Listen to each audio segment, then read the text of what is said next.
Corpse Factory, episode number 4. Yeah, my name is Mr. Doctor. Welcome back. I'm still trying to figure out what is going on here, but yeah, maybe soon we will be enlightened. I hope so. Tomoe just discovered Corpse Girl's website. Huh. I feel a slight squeal trying to escape from my throat as my legs threaten to buckle underneath me.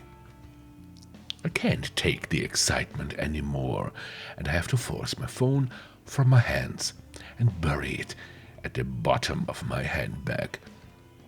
Deep breaths, Noriko. Deep breaths. I need to calm down and control myself. Composure is key. I close my eyes and let the cool breath of air whistle through my slightly parted lips. Feeling a little calmer and no longer ready to explode, I analyze the information I just read. Tomoe wants to try out Corpse Girl's website. That's good. That's very, very good. Rumor has it that you can visit the website and request the death of somebody you know. How and if the victim dies isn't known to the public. Because of that, some people are pretty quick to dismiss the site as a hoax. However, the most interesting part isn't how or if the victim dies, but rather what happens to the victim before they die. Supposedly, the victim will receive a photo of their own corpse. How this photo exists before the victim's life is snuffed out isn't public knowledge, but the thought of this phenomena occurring is utterly intriguing. Nevertheless, the site has been gaining popularity lately, at least in certain corners of the internet. Message boards like Noise Channel and other similar sites have picked up on the rumors and like to exaggerate the website's authenticity. The fact that someone like Tomoe, a rather dense, dim-witted individual, has discovered the website means that it's actually more well-known than I previously thought. It means that people are actually talking about it outside of the internet.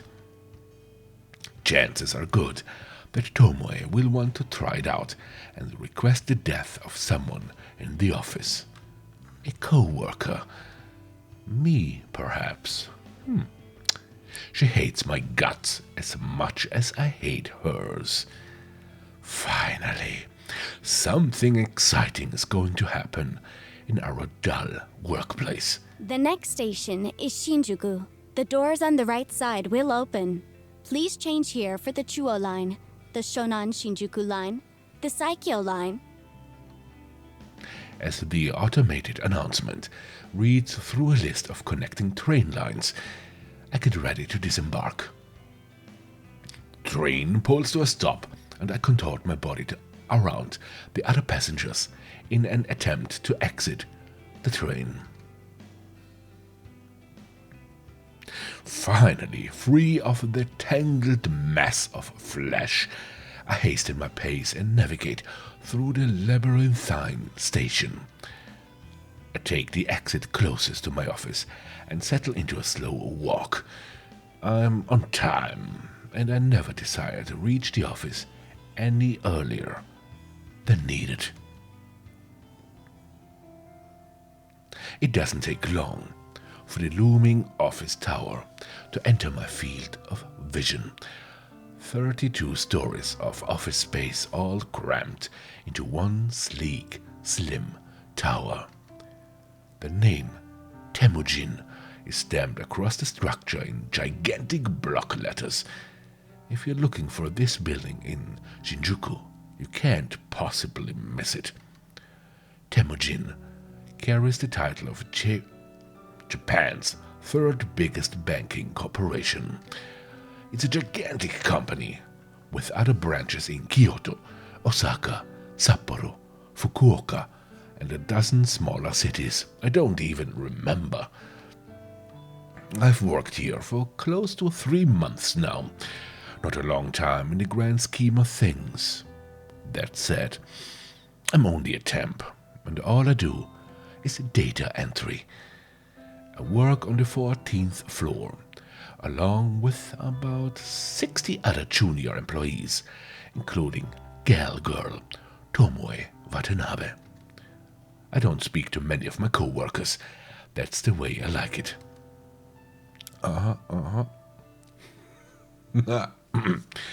When I reach the building, I enter through the giant double sliding doors and find myself in the familiar lobby. Comfortable couches line the walls circling a reception desk. 4 large elevators are tucked away in a nook behind the reception desk. It's already busy this morning, though to be fair, this place is packed all the time. I avoid the crowds of sharply dressed business people, feeling a little out of place in my semi-formal shirt and skirt. Ducking into a newly opened elevator, I tap my employee ID card to a backlit panel and press the button for my floor. The doors close and the elevator begins its smooth ascent. I'm surprised to find that I'm the only one traveling up. I reach my floor and listen to the soothing chime as the doors open, revealing the open layout office before me. The static drone of workspace and noise fills my ears. Conversation, ringing phones, fingers tapping against keyboards, photocopiers. Even the steady low hum of the air conditioner contributes to the overall din. I make my way to my desk, stationed in the middle of the floor and surrounded by a dozen other identical desks. As I walk, somebody taps me on the shoulder, gently. Good morning, Kurosawa. Uh-huh. And who? Who? Shinya Fujikawa, my senior, though he's really only a couple of months older than me. He's worked here for a whole year after taking an internship straight out of senior high school. He's not an intern anymore, though I'm not quite sure of his job title. Morning, Fujikawa. How was your commute this morning? Fine, same as usual. That's good to hear. Did you read any of your novels? He's referring to the horror books I like to read. I can tell from his tone that he doesn't exactly approve of the subject matter. I've known Shinya since junior high. We go way back, but I wouldn't exactly call us friends. However, he is the one that landed me this job, even though it's just a temporary contract.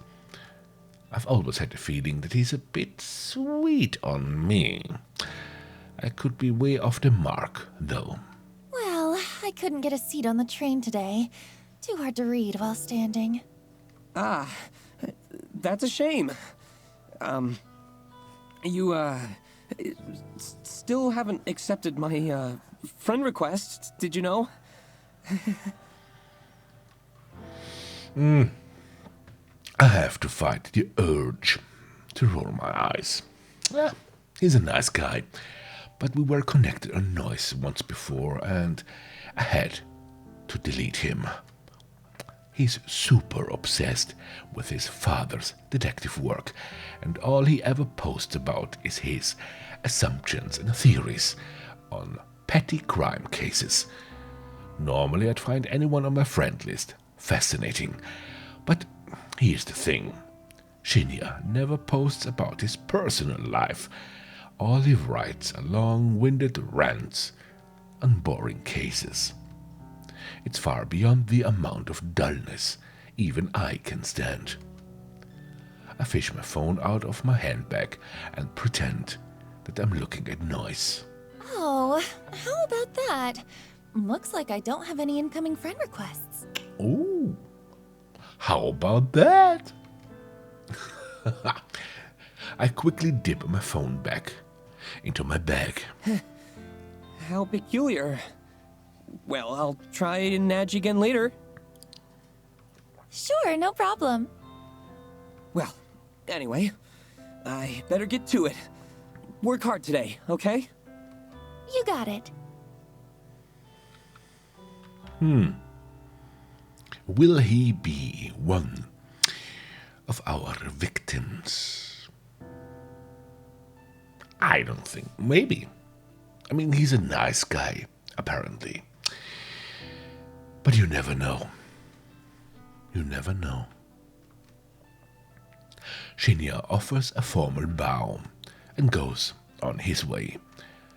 Before I can take a step toward my desk, a mocking voice whispers in my ear.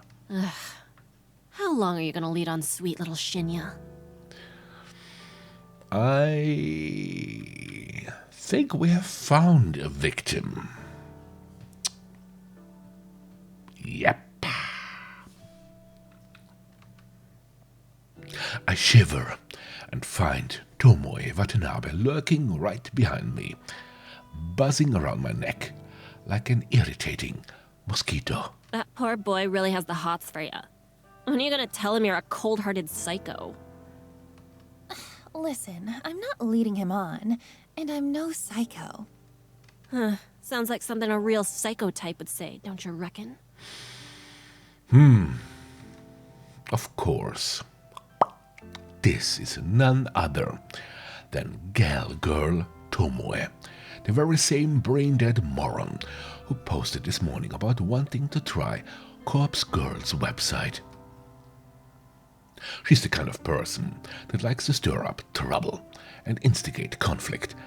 She's had her vacant eyes on me since the day I first stepped foot in the office. She loves to torment me any chance she gets. Maybe I rubbed her the wrong way somehow, though I'm not sure what I ever did to her. Even though she's a data entry temp like me, she's worked here just a little longer than I have. Unfortunately, that means I have to defer to her as my superior in this professional environment. She knows as much and likes to take advantage of the fact as often as possible. It's funny, you know. He don't look like the type of skank to lead on a goody-goody like Shinya. I told you, I'm not leading him on. Well, if you're not interested, maybe I'll take him out this weekend and tongue him at the cinema. Gross. Do what you want, but I doubt he's into someone with your, looks. Oh yeah? What would you know? You think he likes your flat chest, little Miss Gothic Lolita? I don't like her.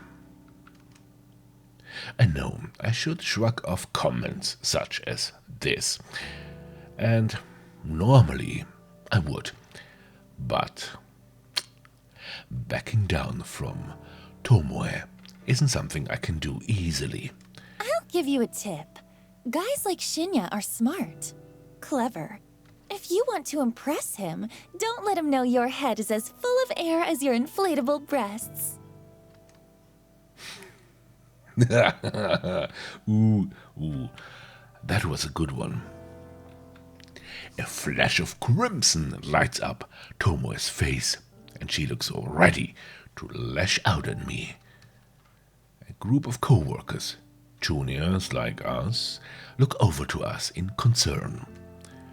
Tomoe takes a step back from me, but not before signaling a rude gesture with her fingers. We ain't done here, Noriko. Watch your back. No, you watch your back. I'm trembling. Tomoe walks away and I breathe a sigh of relief. If it wasn't for having to deal with her, I wouldn't dread coming to work every day. Anyway, I wonder when she's planning to test out Corpse Girl's website. Will she try it on me, since we just fought? I'm not really sure if I should be excited or scared. Either way, it will definitely be fun to find out what happens if she does try the website. I finally reach my desk and take note of the time. I was supposed to start working 5 minutes ago, so I quickly log into my computer and check today's task list. It's all standard stuff today. I need to transfer a few tables of numbers from a spreadsheet into our company's online database. When I'm done, I have to run it by a few other people and then commit the changes to the server. The work is dull and repetitive, but my salary isn't bad. On the plus side, I get to wear headphones and listen to music while I work. I dip into my handbag and retrieve my headphones, my phone, a can of milk coffee, and a handful of breath mints, and lay them all out on my desk neatly. I slip my headphones on, plug them into my phone, and hit play on my work playlist. Loud symphonic metal lovingly thrashes my ears as I crack open the can of coffee and take a long sip. Okay, let's get started.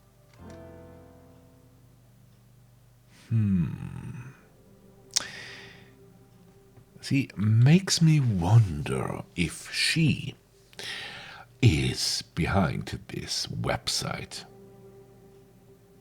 I'm pretty sure of it because of the opening, the song at the very first episode. I'm pretty certain that she is behind this website somehow. I return home to my quiet, cramped apartment after work. The place is eerily silent, a stark contrast to the bustling office where I spend my days. Throwing my handbag onto the tiny coffee table, I pick up my laptop and sit on the couch. I lie back and get comfortable, letting the laptop rest on my stomach as it boots up. The welcome screen loads up, so I click a couple of times, open my web browser, and then head to a very specific website saved in my favorites. Corpse Girl's website. A cute dancing zombie girl is animated at the top of the page, a peculiar irregularity that always makes me giggle. I noticed that the page view counter at the bottom of the site is nearly the same as it was yesterday. There have been maybe 4 or 5 new visitors. I heave a sigh. Maybe the website isn't quite that well known after all. That begs the question, how did Tomoe discover it? Well, never mind that. My eyes scan the website's content. Requested death. Big bold letters headline the site. The intention couldn't be clearer. Further information on the site is sparse. Brief instructions tell the user to fill in a victim's phone number and upload a photo. Aside from that, there's not much else to mention. It doesn't even ask for a name. After scanning the site, I move my mouse to the browser's address bar and click. I type a / after the website's address and then add the word admin. Oh, oh, oh. I hit the enter key. A login page presents itself with empty username and password fields waiting to be filled in. My fingers tap dance around the keyboard, and within moments I'm presented with a brand new page. A blinking slab of text greets me. One new request. Ooh, yeah. I see. So she is behind the website. I wonder how it works. That was Corpse Factory. Episode number 4. My name is Mr. Doctor. Thanks for watching. I hope you liked it. And I'm out of here. Goodbye.